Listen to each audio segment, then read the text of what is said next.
this latest phase of grief. I don't really like the word phase, but I say phase. And I think phase because they felt like phases because they were so quick before, not as in quick like I got over them quickly, but as in quick because I didn't have much, and nor did my family, of time or any kind of time to kind of deal with the one we just had, 'cause there's another one. So, as you probably would have guessed by now, it wasn't long before grief came along again.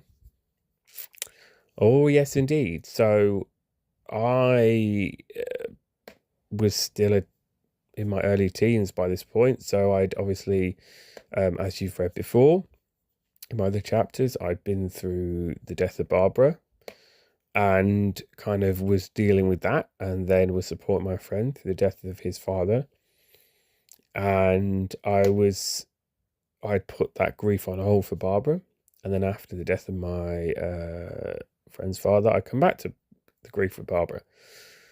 So I was still in that, still very much in that. And then there was this phase where it felt like there was quite a few periods of grief that my family kind of went through. So after my friend's father's funeral, I think we had a sort of a 6-month reprieve, and then one of the members from the group passed away.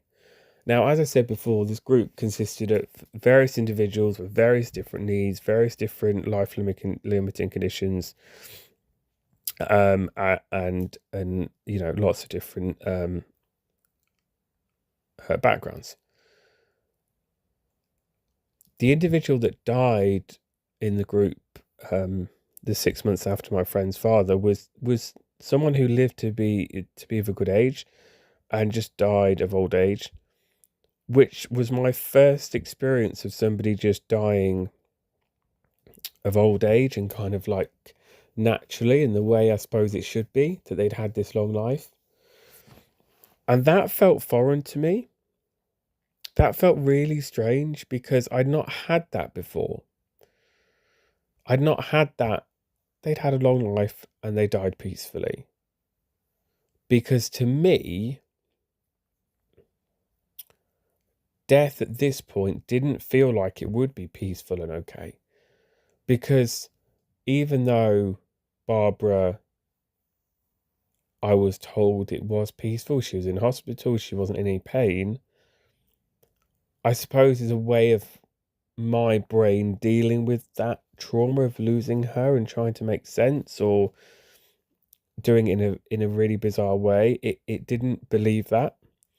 And I kind of had these images for a very long time of her in that hospital bed and not in pain, and kind of it being very drawn out and very long.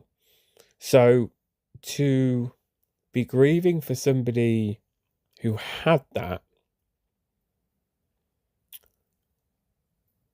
peaceful, had a long life narrative felt really alien. And again, during the funeral, I had the same reaction of, when I see the coffin, I see Barbara's. But then after I see Barbara's, I see my friend's father's one. Then I see the person's funeral I'm at. So we were on funeral 3 now. So again, I parked Barbara because I felt like it wasn't about her now. It was about this person from the disabilities group, and I needed to be there for my mum and dad. Even though I was still young, I just felt this sense I needed to be. I needed to support them. And I suppose there's a bit of a reflection here as well.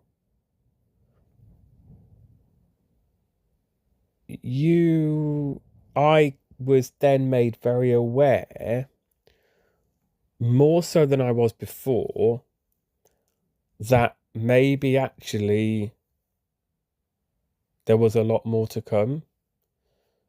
It was like this epiphany moment of, and actually what I associate it with is, and this is going to be of the time I write this book, TV show called Wednesday, which is fantastic. And in the TV show, the character Wednesday gets these premonitions, and she kind of like touches something or someone or whatever, and she kind of like takes a deep breath, and her head goes back and her eyes go wide, and the character kind of jolts a bit, and she has these premonitions. It kind of felt like as I touched that pew when I was that young self, that teenager, I had this moment of because I suddenly realized that actually this is going to happen a lot more. And I kind of felt like this wasn't going to be okay, well, we're not going to have this for a long time. This is like this is, yes, of course, natural, and people do leave us, but I'm not going to have to, and my family aren't going to have this for a while. And it kind of started to hit me that wasn't true. Because what I realised was, with this disabilities group, there were a lot of people there with life-limiting conditions. And even though I talked about it before in my other chapter, and about being made aware of that as I was growing up and knowing about that, I didn't quite believe it in a way. Or not that I didn't believe it, it didn't hit me. I don't know what the wording is, but it just didn't register because I was, a child, and I suppose I still was at this time because it's early teens. I kind of just, oh yeah, okay, and just then carried on with whatever I was doing. Because when you're a child, you kind of are in your own world. You get told a lot of stuff, but you're kind of like, yeah, okay. And that was the sense for this. But in that moment, it was like, oh, actually, no. This is true. There are a lot of people who I'm going to have to say goodbye to. And what it then meant was, I was very aware that people would be taken, and it could be that I don't know when. So I would often think about what I would do if X person went. What would their funeral look like? How would I cope? What would I do? Would I say something? And even though I was an early teen, these feelings, these thoughts were really strong and carried with me for a long, long time. And they're still there even now as I write this. And again, we went to the wake, and I had the same sort of feeling about the wake. And I was still having this moment of, oh my gosh. And that made it really hard. But what I also had the moment of, and the whole Wednesday feeling of, lightning bolt of, oh my gosh, my mum and dad. They started this group way before me and my brother were around. They would have had to do this a lot already. And I felt like I needed to then almost be there for them more. And that's another thing that grief kind of does, and a reflection that we need to have in ourselves, that grief can do this thing of, I need to be there for this person. I need to be strong for this person. I need to be strong for my mum, dad, brother, friend, uncle, auntie, whoever it might be, partner, husband, girlfriend, boyfriend, whatever it might be, whoever it might be. I need to be there for them.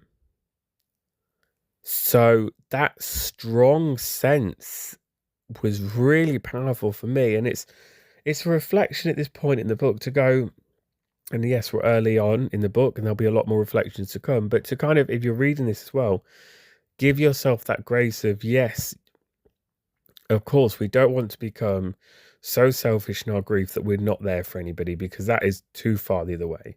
But we equally don't want to be there for people so much and try and support them to the nth degree that we're leaving ourselves behind.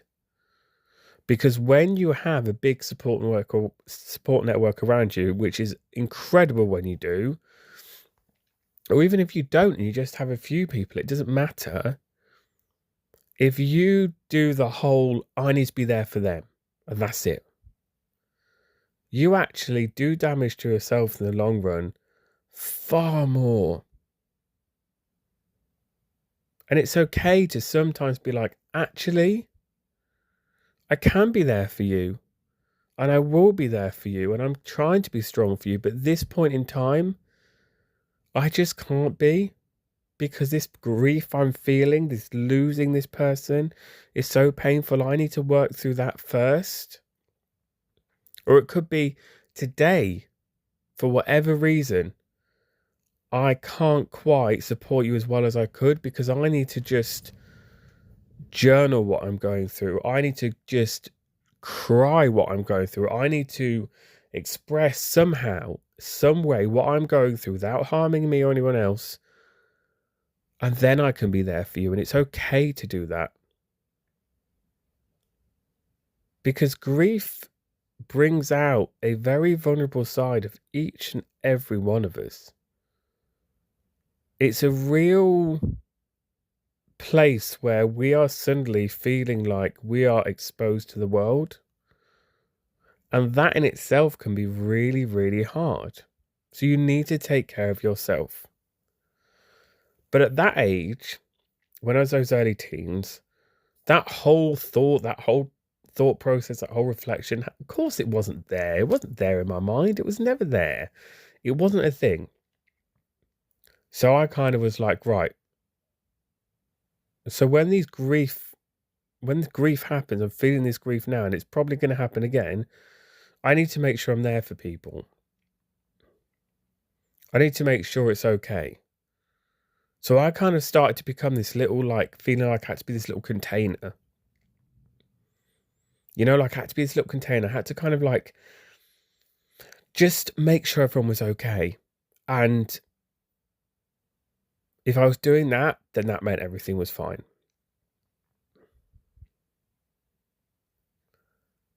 So that's how it started to be from that young age. So after this person's funeral from the group, I went back to Barbara again. But kind of this time, I was really conscious more and more about my mum. Because I love my mum. My mum is an incredibly strong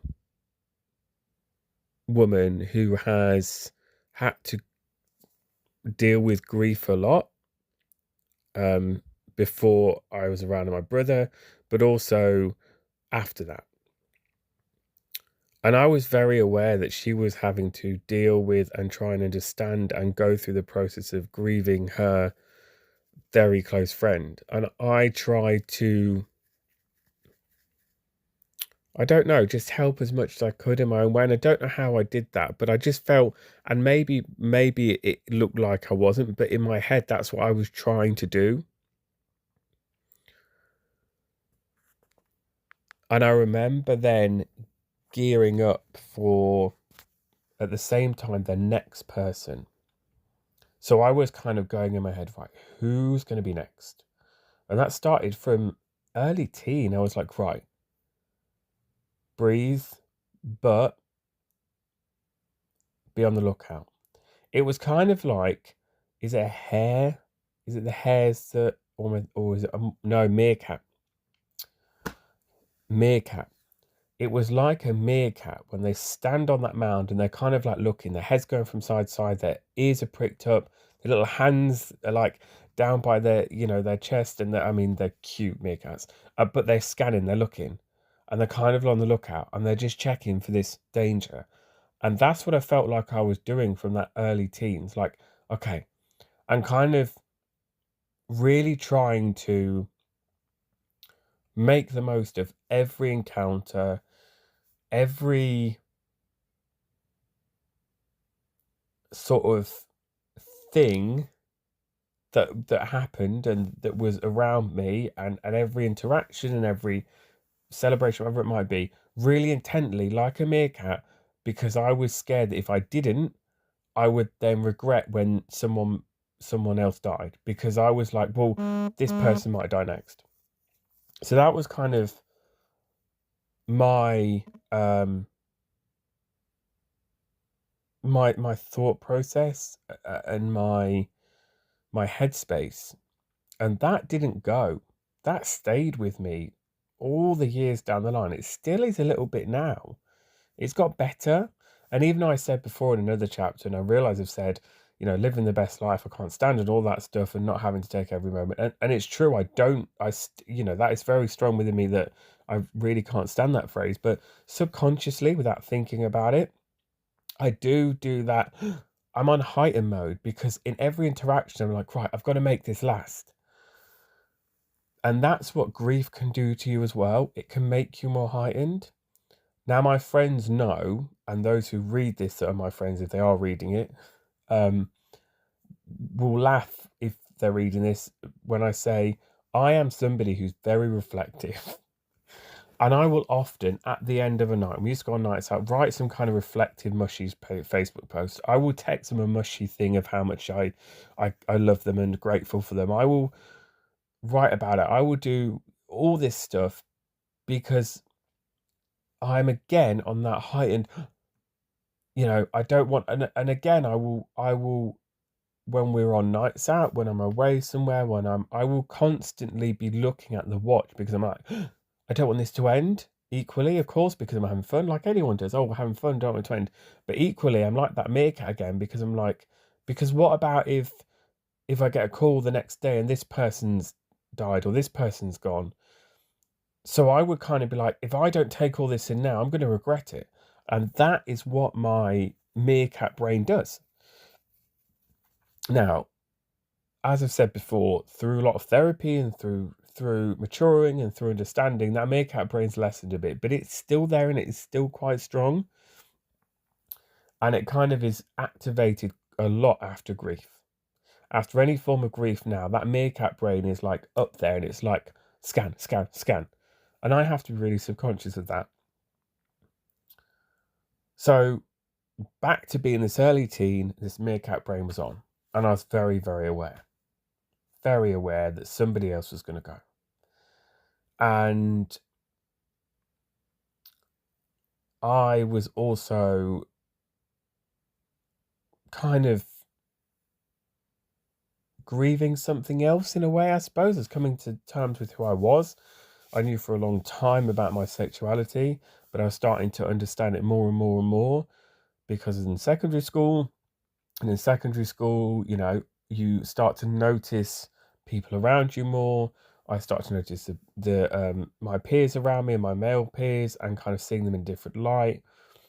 So in a way, I was in a bit of a grief mode with that, because I was like, what about if so and so doesn't love me anymore? What about if my family reject me?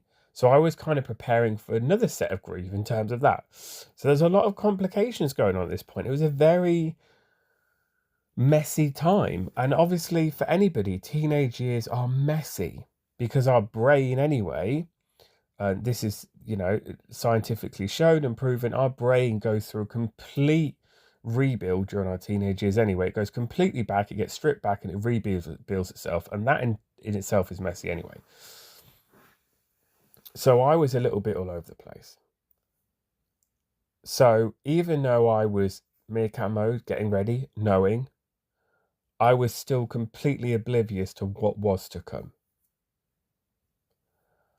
And oblivious to how that meerkat would be joined by like 10 other meerkats, because I needed more to help me, because there's going to be more people that might go.